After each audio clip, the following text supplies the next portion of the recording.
کے غم خان میں علماء دیوبند. محترم خواتین، امت کی مائیں، امت کی بیٹیاں، اس وقت میں آپ دوپہر کے وقت میں اپنے آرام، گھر کے کام کاج کو چھوڑ کر، اپنے آرام کو چھوڑ کر یہاں دین کی نسبت پر جمع ہوئی ہیں. اللہ آپ سب کے جمع ہونے کو، بیٹھنے کو قبول فرمائے.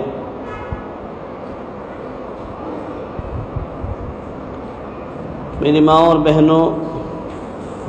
اللہ پاک نے دنیا میں ہر ایک انسان کے لیے، جو بھی انسان اس دنیا میں آیا ہے، چاہے وہ مرد ہو یا عورت ہو، اللہ پاک نے ایک قانون، ایک نیم متعین کر دیا ہے، ایک اصول بنا دیا ہے اور ایک قانون بنا دیا ہے. وہ یہ کہ اللہ پاک نے یہ اعلان کر دیا ہے کہ اے ایمان والے مردوں، اے ایمان والی عورتوں، ہم نے جو تمہیں دنیا میں بھیجا ہے، پیدا کیا ہے، پیدا کرنے کا ایک مقصد بیان کیا ہے.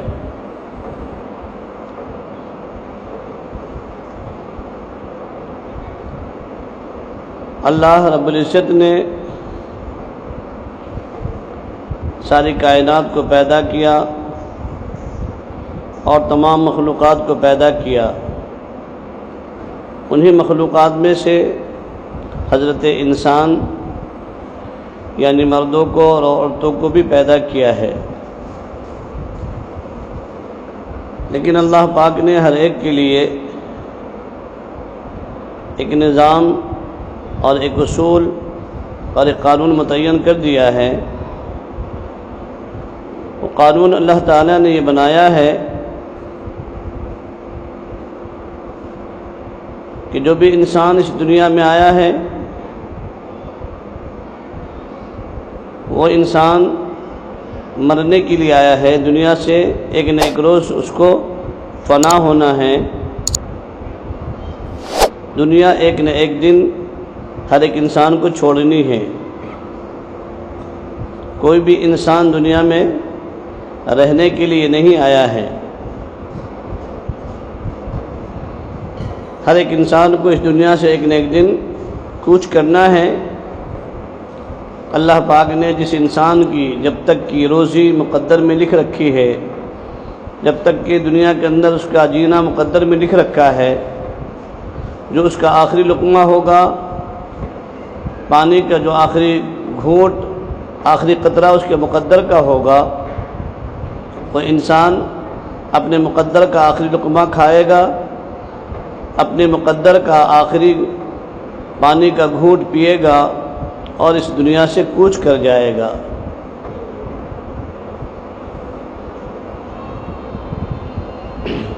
اس لیے کہ اللہ کے رسول صلی اللہ علیہ وسلم نے فرمایا کہ انسان اس وقت تک مر نہیں سکتا جب تک کہ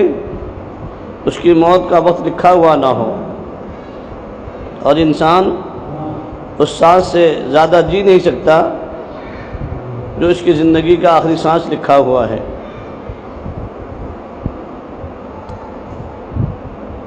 انسان کا مرنا بھی طے ہے، انسان کا جینا بھی طے ہے. زندگی سے زیادہ کوئی انسان جی نہیں سکتا اور موت کو کوئی انسان ٹال نہیں سکتا.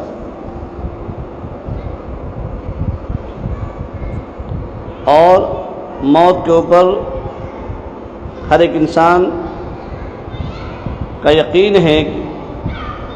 چاہے وہ ایمان والے ہوں، غیر ایمان والے ہوں، ہر ایک انسان کو یہ یقین ہے کہ ایک نہ ایک دن مرنا ہے. انسانوں میں ایسے بھی انسان ہیں جو اللہ کا بھی انکار کرتے ہیں، اللہ کے بھی منکر ہیں، لیکن موت کا کوئی انسان ممکن نہیں ہے۔ ہر ایک انسان اس پر آ کر گھٹنے ٹیک دیتا ہے کہ ہاں ایک نہ ایک دن موت ہے۔ اسی کو قرآن نے کہا ہے اذا جاء اجلهم لا يستاخرون ساعة ولا يستقدمون، کہ انسان کی زندگی کا جو وقت لکھا ہوا ہے، جو موت کا وقت لکھا ہوا ہے، موت اپنے وقت پر آ کر رہے گی، نہ ہی ایک منٹ پہلے آئے گی نہ ایک منٹ بعد میں آئے گی،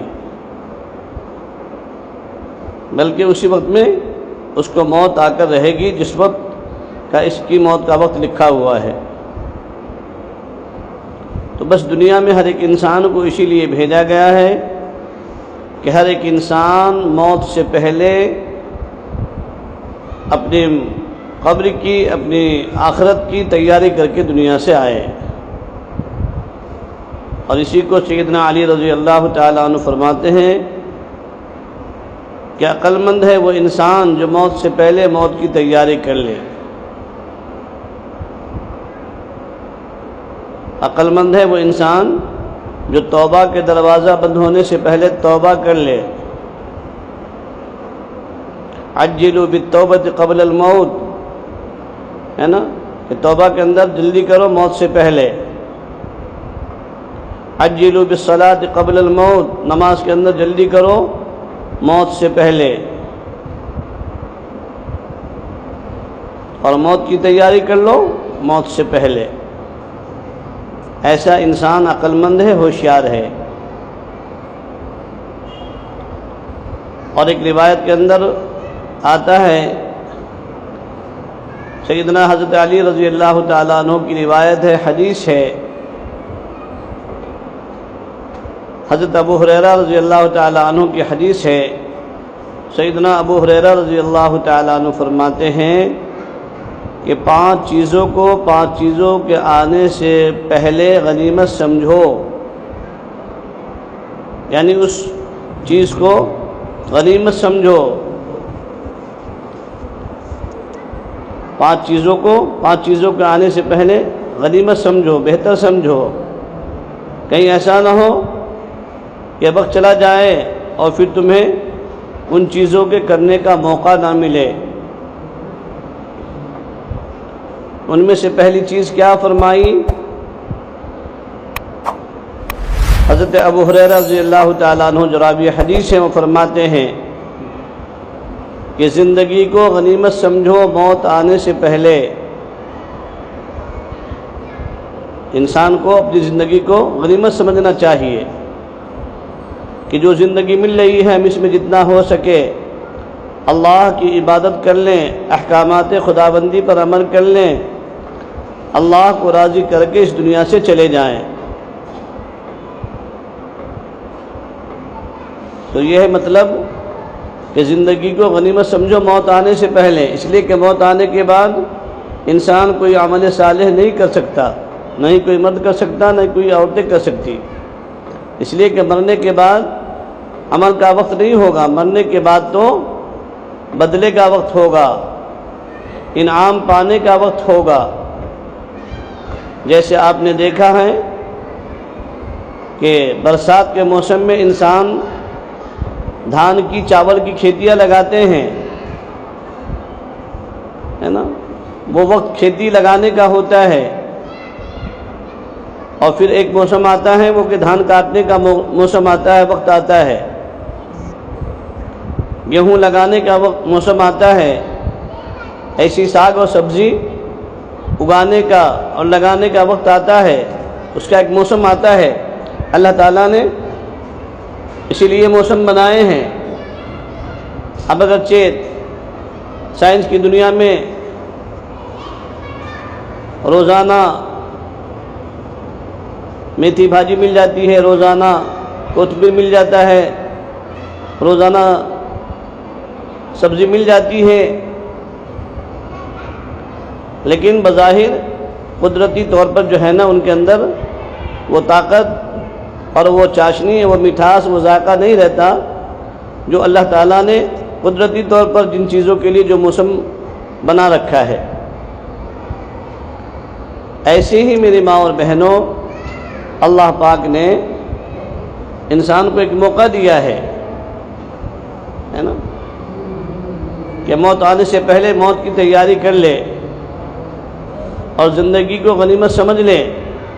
اور غنیمت سمجھتے ہوئے اس کے اندر جتنا زیادہ سے زیادہ ہو سکے اعمال صالحہ کرنے کی فکر کر لے، قرآن پاک کی تلاوت کرے، اللہ کا ذکر کرے، تقوی اور طہارت والی زندگی گزارے،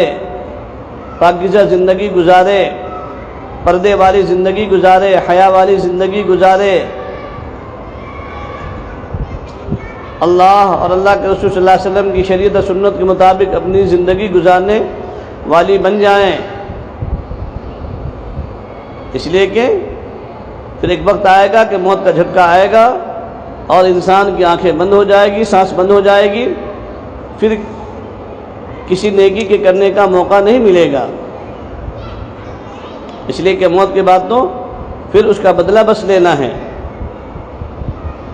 اس لیے کہ جب انسان چاول کے موسم میں، دھان کے موسم میں دھان نہیں لگائے گا تو پھر انسان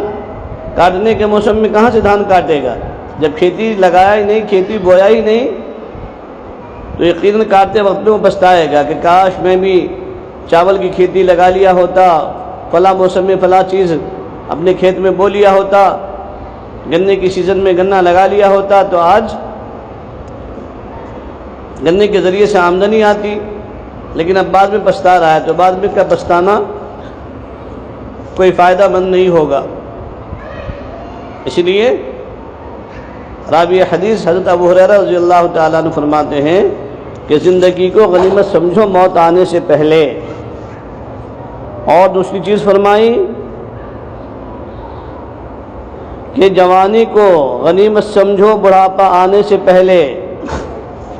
اس لیے کہ انسان جوانی میں جو طاقت، جو قوت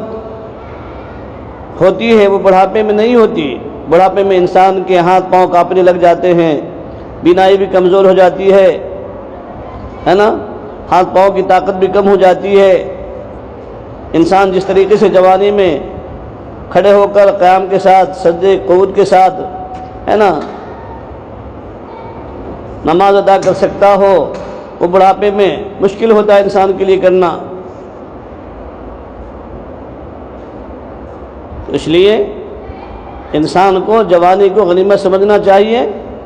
بڑھاپا آنے سے پہلے، اس لیے کہ بڑھاپا بھی ایک نہ ایک دن آنا ہے۔ اگر اللہ نے اتنی عمر رکھی ہے اور عمر نے وفا کی تو، ورنہ آپ دیکھتی ہیں کہ بعض تو ابھی بچہ پیدا ہوا اور اللہ کو پیارا ہو گیا، بعض جوان ہیں جن کا ابھی نکاح بھی نہیں ہوا، شادی بھی نہیں ہوئی، بعض بچیاں جوان ہوتی ہیں اللہ کو پیاری ہو جاتی ہیں، بعض نوجوان اللہ کو پیارے ہو جاتے ہیں۔ لیکن اکثر و بیشتر جوانی کے ڈھلنے کے بعد موت آتی ہے۔ اسی لیے حضرت ابو ہریرہ رضی اللہ تعالیٰ عنہ نے فرمایا کہ جوانی کو غنیمت سمجھو موت آنے سے پہلے۔ اور تیسری چیز فرمائی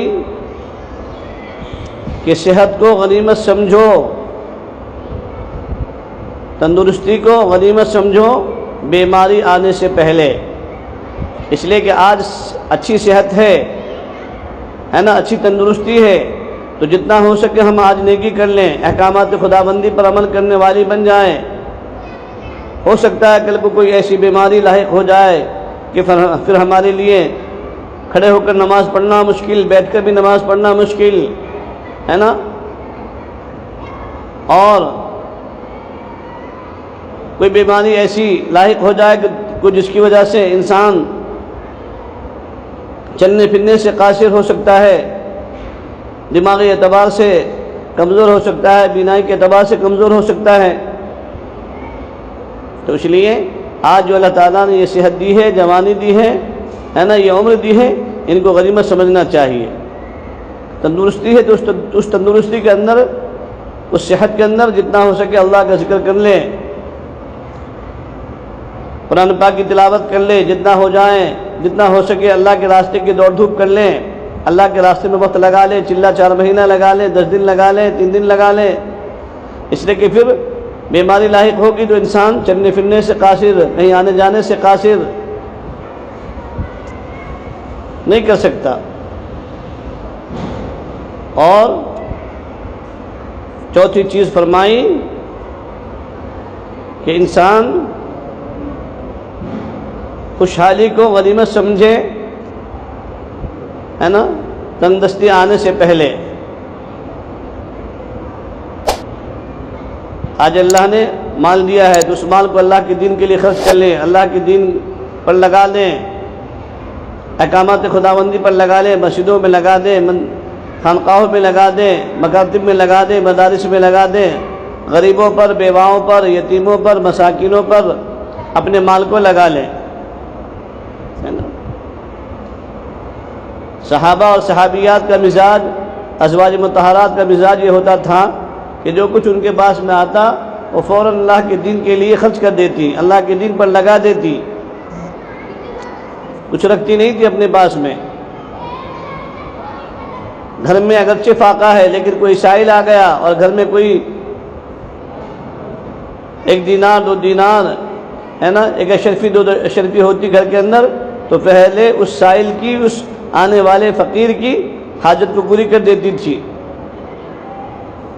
خود بھوکا رہ جاتی، پکی ہوئی روٹی کوئی سائل آتا تو ان کو دے دیتی۔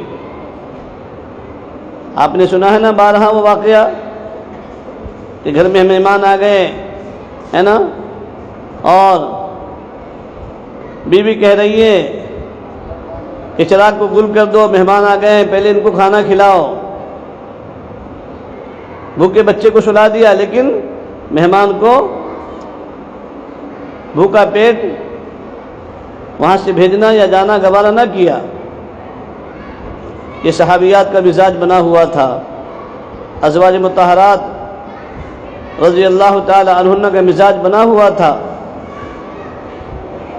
کہ نہیں، پہلے آنے والے سائل کی حاجت پوری کی جائے،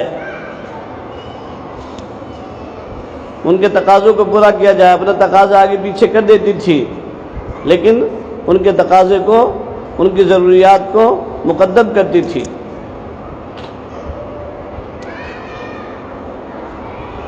فرمایا کہ خوشحالی کو انسان غنیمت سمجھے، فقر آنے سے پہلے، تنگ دستی آنے سے پہلے، ہے نا۔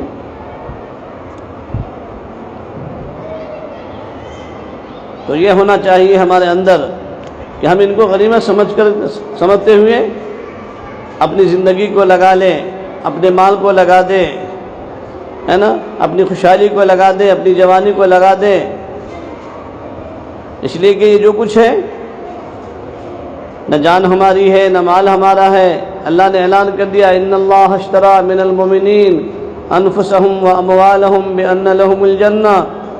کہ ہم نے مومن کی جان کو، مومن کے مال کو جنت کے عوض میں خرید رکھا ہے، جنت کے بدلے میں ہم نے مومن کی جان مال کو خرید رکھا ہے۔ تو یہ جان بھی ہماری نہیں ہے، یہ مال بھی ہمارا نہیں ہے، یہ سب اللہ کی دی ہوئی امانت ہے، اللہ کی دی ہوئی نعمت ہے، اور اس امانت کا حق یہ ہے کہ ہم اپنی جان کو اللہ کے دین کے لیے لگائیں، اپنے مال کو بھی اللہ کے دین کے لیے قربان کرنے والے بن جائیں، لگانے والے بن جائیں۔ ہمارے سامنے مسجد کا تقاضا ہے تو لبیک کہہ دیں، ہمارے سامنے کسی بیوہ یتیم بچی کا شادی کا مسئلہ آ جائے تو اس کے لیے ہم اپنے مالوں کو لگانے والی بن جائیں۔ ہمارے گھر پر کوئی سائل آ گیا، فقیر آ گیا، ہے نا، مانگنے والا آ گیا تو ہم پہلے اس کی ضرورتوں کو پورا کرنے والی بن جائیں۔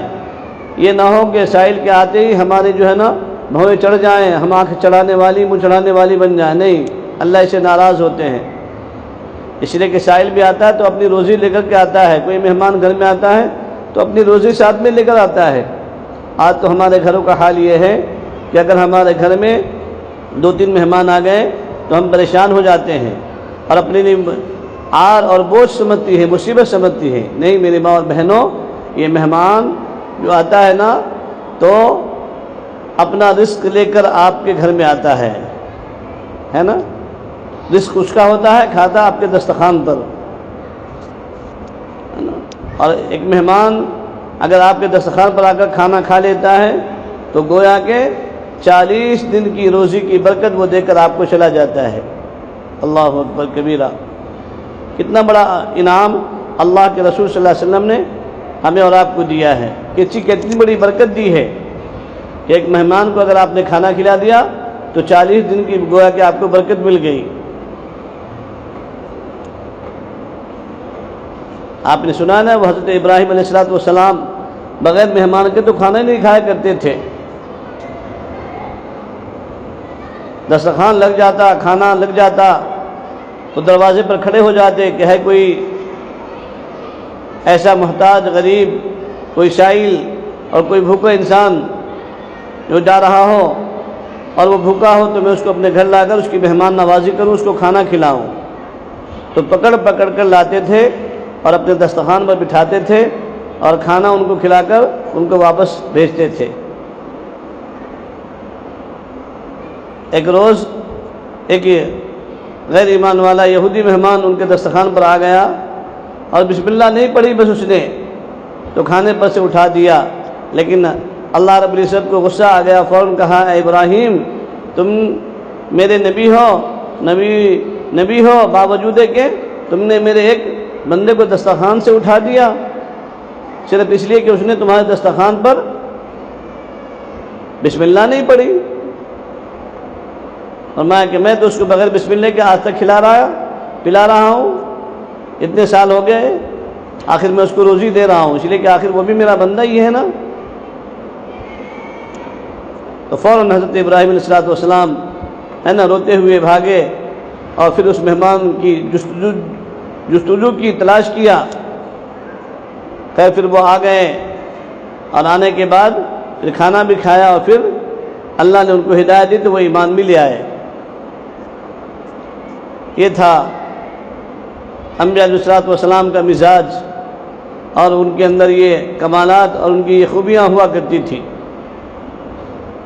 تو اس لیے میری ماں اور بہنوں،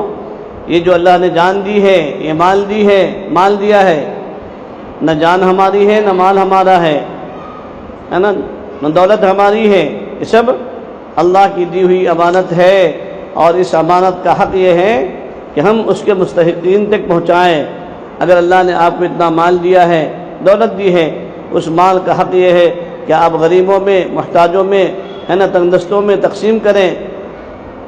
بیواؤں کا خیال رکھیں، یتیم بچے اور بچیوں کا خیال رکھیں، مدارس کے اندر اپنے مال کو پہنچائیں، ہے نا، جہاں ضرورت ہے اسی ضرورت کی جگہ پر اپنے مال کو لگائیں، ورنہ کل کو قیامت کے میدان میں اللہ کے یہاں آپ کو حساب دینا پڑے گا۔ اللہ ایک پیسے کے بارے میں پوچھیں گے، حساب لیں گے آپ سے کہ ہم نے اتنا مال دیا تھا کہاں خرچ کیا، ہے نا۔ حدیث کے اندر آتا ہے نا کہ اللہ پوچھیں گے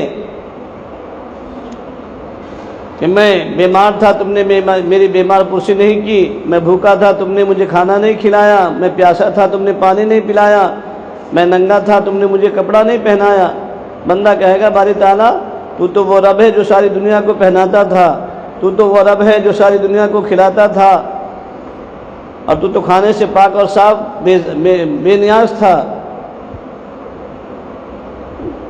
تو پھر اللہ فرمائیں گے کہ تمہارے پڑوس میں، تمہارے بازو میں، تمہاری فلاں جگہ پر میرا ایک بندہ تھا، وہ جو بھوکا تھا، اگر تو اس کو کھلاتا تو گویا کہ مجھ کو کھلاتا۔ وہ فلاں ایک میرا بندہ ننگا تھا، ہے نا، تو اگر اس کو کپڑا پہناتا تو گویا کہ مجھے کپڑا پہناتا۔ میرا فلاں ایک بندہ پیاسا تھا، اگر تو اس کو پانی پلاتا تو گویا کہ تم مجھے پانی پلاتا۔ میری فلاں بندی فلاں جگہ پر پیاسی تھی، اگر تو اس کو پانی پلاتی تو گویا کہ میری بندی تو مجھے پانی پلاتی۔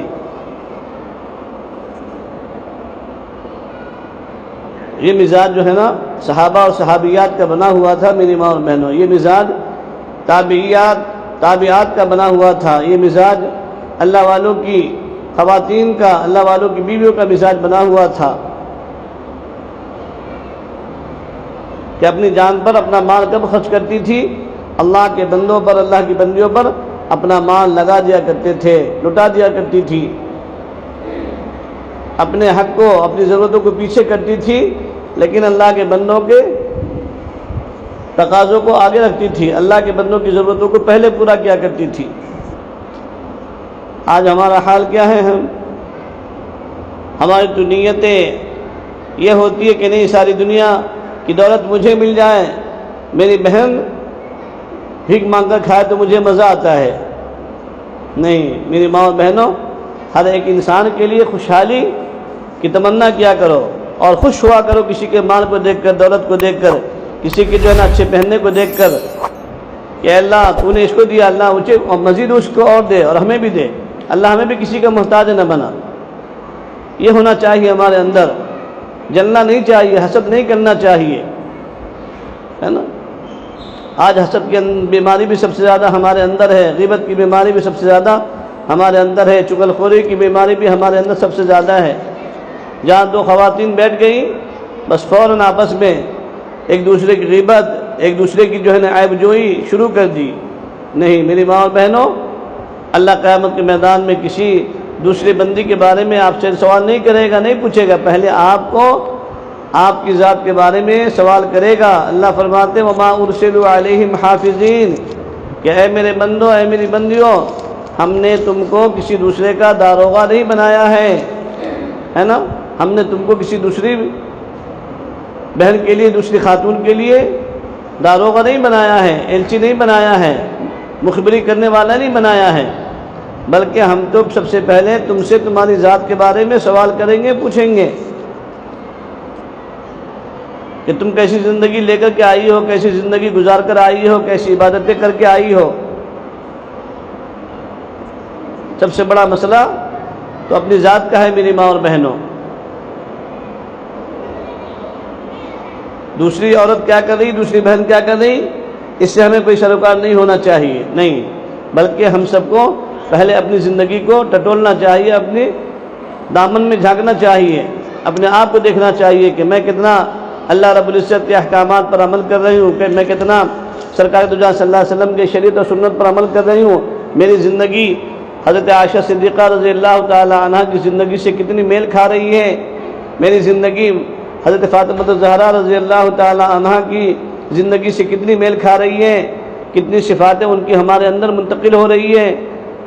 حضرت خدیجہ الکبریٰ رضی اللہ تعالی عنہ کی حیات طیبہ سے میری زندگی ہے نا، ان کی زندگی سے میری زندگی کتنی میل کھا رہی ہے، ان کی کتنی صفاتیں ہمارے اندر آ چکی ہیں، کیا ان کے جیسی سخاوت ہمارے اندر آ گئی جو حضرت خدیجہ رضی اللہ تعالیٰ عنہ کے اندر تھی، کیا ان جیسا علم جو حضرت عائشہ صدیقہ رضی اللہ تعالیٰ عنہ کے اندر جو علم تھا ہے نا، جو تقویٰ طہارت تھی، کیا وہ علم ہمارے اندر آ گیا، کیا وہ حیا کی چادر جو حضرت فاطمہ رضی اللہ تعالیٰ عنہ کے اندر تھی، کیا وہ حیا والی صفت ہمارے اندر منتقل ہو گئی، کیا وہ نمازوں کا ہے نا، سجدوں کا سرور جو حضرت فاطمہ رضی اللہ تعالیٰ عنہ کے یہاں تھا، کیا ہماری نماز ان جیسی بن گئی، کیا ہم ان جیسی اپنے شوہر کے حقوق کو ادا کرنے والی بن گئی جیسے فاطمہ الزہرا رضی اللہ تعالیٰ عنہ نے اپنے شوہر کے حقوق کو ادا کیا، کیا ہم نے اپنے بچوں کے اتنے حقوق ادا کر دیے جو فاطمہ الزہرا رضی اللہ تعالیٰ عنہ نے اپنے بچوں کے حقوق ادا کیے، جو رابعہ بصریہ نے اپنے بچوں کے اور اپنے پڑوسیوں کے اور اللہ کے حقوق ادا کر دیے، کیا ہم نے اتنے حقوق ادا کر دیے؟ ان سب چیزوں کا محاسبہ کرنا چاہیے میری ماں اور بہنوں، کہ اپنی زندگی کو ان کی زندگی سے کمپیریزن کرنے کی ضرورت ہے نا، اپنی زندگی کو ان کے زندگی میں ڈھالنے کی ضرورت ہے، ان کے نقش قدم پر چلنے کی ہمیں ضرورت ہے۔ جب ہمارے سامنے ان کے واقعات آئیں فاطمہ الزہرا رضی اللہ تعالیٰ عنہ کے، کہ کیسی وہ تقیہ نقیہ پاک باز وہ اللہ کے رسول صلی اللہ علیہ وسلم کی بیٹی تھی، کہ اللہ کے رسول صلی اللہ علیہ وسلم نے کہہ دیا، اللہ نے کہہ دیا ہے نا، کہ فاطمہ الزہرا رضی اللہ تعالیٰ عنہ جنت کے اندر عورتوں کی سردار بنیں گی، ہے نا۔ یہ کون سی چیز تھی، کون سی صفت تھی؟ صبر بھی تھا ہے نا، شکر بھی تھا، تقویٰ بھی تھا، طہارت بھی تھی، پاکیزگی بھی تھی ہے نا، حیا بھی ان کے اندر اتنی ہی تھی کہ اپنے شوہر کو وصیت کر رہی ہے نا کہ اگر میرا انتقال دن کے اجالے میں ہو جائے تو میرا جنازہ رات کے اندھیرے میں اٹھانا۔ پوچھا حضرت علی رضی اللہ تعالیٰ عنہ نے کہ آخر کیا بات ہے فاطمہ الزہرا رضی اللہ تعالیٰ عنہ، تو میں ایسی بات کیوں کہہ رہی ہوں؟ تو کیا کہہ رہی ہیں؟ فرمایا کہ ہاں میں چاہتی ہوں کہ کہ میرا اگر انتقال دن کے اجالے میں ہو جائے تو میرا جنازہ رات کے اندھیرے میں اٹھانا کیوں؟ وجہ اس کی یہ ہے کہ میں چاہتی ہوں کہ جب میری حیات کے اندر، میری زندگی کے اندر کسی غیر محرم انسان کی نظر مجھ پر نہ پڑی تو میں چاہتی ہوں کہ میری نعش کے اوپر بھی کسی غیر محرم کی نظر نہ پڑے۔ اللہ اکبر کبیرہ۔ ایسا تقوی، ایسی پرہیزگار کون ہے؟ اللہ کے رسول صلی اللہ علیہ وسلم کی صاحبزادی ہے نا، آپ علیہ الصلوۃ والسلام کی لخت جگر فاطمہ الزہرا رضی اللہ تعالی عنہا ہے۔ قرآن پڑھنے کا کیسا شوق ہے، کیسا ذوق ہے۔ 2 رکعت نماز کی نیت باندھی، پورا قرآن پڑھ ڈالا، فجر کی اذان کی آواز آ گئی تو کہہ رہی ہے اللہ تیری یہ رات کتنی چھوٹی ہے کہ ابھی فاطمہ الزہرا رضی اللہ تعالیٰ عنہ کی 2 رکعت مکمل نہیں ہوئی اور فجر کی اذان ہو گئی۔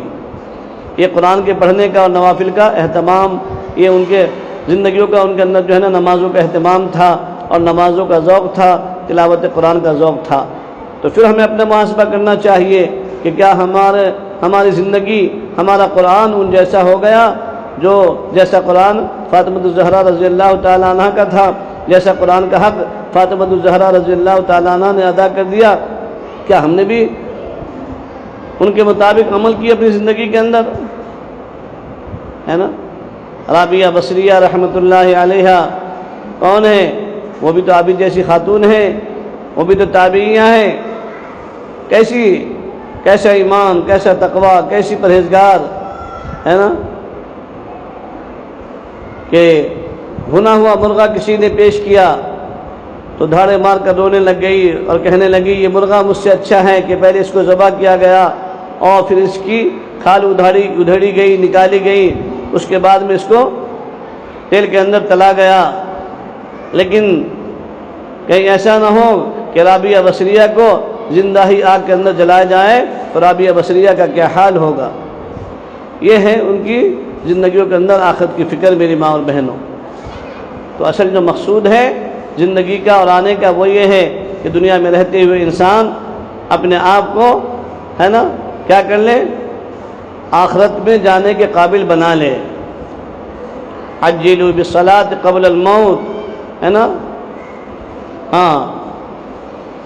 نماز کے اندر جلدی کرے موت آنے سے پہلے، توبہ کے اندر جلدی کرے موت آنے سے پہلے اور توبہ کا دروازہ بند ہونے سے پہلے۔ ایسا انسان عقل مند ہے، چاہے وہ مرد ہو یا عورت ہو، ہے نا۔ اس لیے میری ماں اور بہنوں، یہ دجالی دور ہے، اس دجالی دور کے اندر دھوکے باز دنیا کے اندر ہے نا اپنے آپ کو، اس لیے کہ دنیا میں کوئی انسان رہنے کے لیے نہیں آیا ہے بلکہ ہر ایک انسان دنیا سے کچھ کرنے کے لیے آیا ہے۔ تو دنیا میں جتنی بھی جو بھی زندگی اللہ تعالیٰ نے دی ہے اور ملی ہے، اس پر ہمیں اللہ تعالیٰ کا شکر ادا کرنا چاہیے اور آخرت کی تیاری کرنے کی کوشش کرنی چاہیے، اللہ کے احکامات پر عمل کرنا چاہیے اور اپنی زندگی کے اندر نمازوں کا اہتمام، اللہ کے قرآن کا اہتمام، ذکر اللہ کا اہتمام اور حیا کے ساتھ میں اپنے گھروں کے اندر زیادہ سے زیادہ رہنے کی کوشش، اور خاص طور سے اس دجالی فتنوں کے دور کے اندر اپنی آنے والی نئی نسلوں کی فکر ہونی چاہیے۔ آج بے حیائی اور بے پردگی اور سارا وہ بگڑا ہوا نظام ہے نا، بگڑی ہوئی چیزیں کہ جس سے آج ہماری آخرت بھی برباد ہو رہی ہے اور ہمارا ایمان بھی برباد ہو رہا ہے، اور وہ ہے کیا؟ دجالی زمانے کے اندر دجالی چیزوں کا استحصال، یعنی دجالی چیزوں کو دیکھ کر کے ہمارا ایمان ادھر جو ہے نا کھوتا ہوا جا رہا ہے، ہمارا ایمان کمزور ہوتا ہوا جا رہا ہے۔ اس لیے اپنے ایمان کو بھی مضبوط بنانے کی ضرورت ہے اور اپنے آنے والی نسلوں کے ایمان کو بنانے کی ضرورت ہے، ان کی تعلیم اور تربیت کی فکر کرنے کی ضرورت ہے۔ ہر ماں یہ طے کر لے کہ نہیں، جب تک کہ میری بچی میرا بچہ صحیح استاد کے پاس میں صحیح قرآن نہیں پڑھ لے گا میں ٹھنڈی سانس نہیں لے سکتی، اس لیے کہ کل کو قیامت کے میدان میں اگر اللہ نے میرا گریبان پکڑ لیا کہ تو نے اپنی بچی کو قرآن نہیں سکھایا، احادیث نہیں سکھائی، نماز نہیں سکھایا، ہے نا، اور ان کو تربیت نہیں دی، تو کل کو میں اللہ کے سامنے کیا جواب دوں گا، کیا جواب دوں گی، ہے نا۔ اس لیے میری ماں اور بہنوں، اس دجالی دور کے اندر، دجالی فتنے کے زمانے کے اندر اپنی بچیوں کو بھی علم سے آراستہ کرائیں، دین سے آراستہ کرائیں، حلال اور حرام کی تمیز ان کے سامنے پیش کریں، حلال بتائیں کہ حلال کیا ہوتا ہے، حرام کیا ہوتا ہے، ربا کیا ہوتا ہے، سود کیا ہوتا ہے، بیاج کیا ہوتا ہے نا، یہ ساری چیزوں کا بتانا اور ان کو اتنا دین سکھانا، یہ ہماری ذمہ داری، ہمارا فرض منصبی ہے، اور ہمارے اوپر جو ہے نا یہ ضروری چیز ہے کہ ہم ان کو اتنی چیزوں سے آگاہ کریں اور بتلائیں، ورنہ کل کو قیامت کے میدان میں اللہ ہم سے پوچھیں گے، سوال کریں گے میری ماں اور بہنوں، ہے نا۔ اس لیے اپنی زندگی کے اندر بھی حیا کو پیدا کریں، اپنی اولادوں کو بھی حیا کے اندر جو ہے نا رہنے کی فکر دلائیں، کوشش کریں، اور ان کے سامنے جو ہے نا صحابہ اور صحابیات، تابعیات کے واقعات کو سامنے رکھا کریں، تاکہ ان کے اندر بھی وہ جذبہ پیدا ہو اور وہ ذوق پیدا ہو کہ ہمارے اندر بھی ایسے ایمان آئے، ایسے تقوی آئے، ایسی پرہیزگاری آئے جیسے ہمارے صحابیات تھی، ازواج مطہرات تھی، ہے نا، جیسے کہ امہات المؤمنین تھی، ایسی زندگی ہماری بننی چاہیے۔ اس بات کی فکر کرنے والی ہر مائیں اور ہر بہنیں بن جائیں، ہے نا۔ تو جو آپ کے گھر سے بڑے ہیں مردوں میں، ان کو اللہ کے راستے پہ چلے 4 مہینے کے لیے 10 دن کے لیے بھیجیں، ہے نا۔ جو چھوٹے ہیں بچے اور بچیاں ہیں ان کو مکاتب میں بھیجیں، تاکہ اس کے ذریعے سے ان کا ایمان ہے نا درست ہو جائے، ان کے عقائد درست ہو جائیں، ورنہ بظاہر مسلمان تو کہلاتے ہیں لیکن آج بھی ہمارے ایمان کے اندر تذبذب ہے اور تزلزل ہے نا، ہاں، شک شبہ ہے۔ اس لیے شک شبہ کرنے کی ضرورت نہیں ہے۔ آج ہمارے سامنے کم سے کم الحمدللہ علماء کرام موجود ہیں، دین اور شریعت کے بتانے والے ہمارے سامنے ہیں، ہمیں صحیح جو ہے نا رہبری کرنے والے ہمارے سامنے ہیں۔ ہم اپنی اولادوں کو، چھوٹے معصوم بچے اور بچیوں کو مساجد میں بھیجیں، مکاتب میں بھیجیں، تاکہ وہ مکتب میں جا کر اللہ اور اللہ کے رسول صلی اللہ علیہ وسلم کی صحیح بات کو سمجھنے والے بنیں گے، ان کا کلمہ صحیح ہوگا، ان کے عقائد درست ہوں گے، تو یہی بچہ آپ کا آگے جا کر کے انشاءاللہ باعث بستامی بنے گا، جنید بغدادی بنے گا، شیخ عبدالقادر جیلانی بنے گا۔ میری ماں اور بہنوں، انہی بچیوں میں سے آپ کی جو بچی قرآن پڑھ لے گی، ہے نا، احادیث پڑھ لے گی، آگے چل کر یہ ہزاروں اور نسلوں کے لیے ہدایت کا ذریعہ بنے گی، اور یہی جو ہے نا پھر اپنے وقت کی رابعہ بصریہ بنیں گی، ہے نا، حضرت خدیجہ کبریٰ رضی اللہ تعالیٰ عنہا بنیں گی۔ اس لیے اپنے چھوٹے بچوں کو مکاتب میں بھیجیں، جو بڑے بچے ہیں ان کو اللہ کے راستے پہ بھیجیں، جو بڑی بچیاں ہیں ان کو جو بڑی عمر کی مستورات کے مکاتب چل رہے ہیں ان سے ان کو جوڑیں، تاکہ ان کی زندگی کے اندر بھی اللہ کا دین آئے، نبی پاک صلی اللہ علیہ وسلم کی تعلیمات سے وہ آراستہ ہوں، اور نبی پاک صلی اللہ علیہ وسلم کی تعلیمات کو وہ سیکھنے والے بن جائیں۔ اللہ پاک مجھے بھی آپ کو بھی ان باتوں پر نیک عمل کرنے کی توفیق نصیب فرمائے، اور اپنی زندگی کو فکر آخرت کے ساتھ میں گزارنے کی اور بنانے کی توفیق نصیب فرمائے۔ وآخر دعوانا ان الحمدللہ رب۔ ویڈیو کے نیچے سبسکرائب کے بٹن پہ کلک کریں، بیل کے آئیکن پہ کلک کیجئے تاکہ ہر نئی ویڈیو کی نوٹیفیکیشن آپ کو مل جائے۔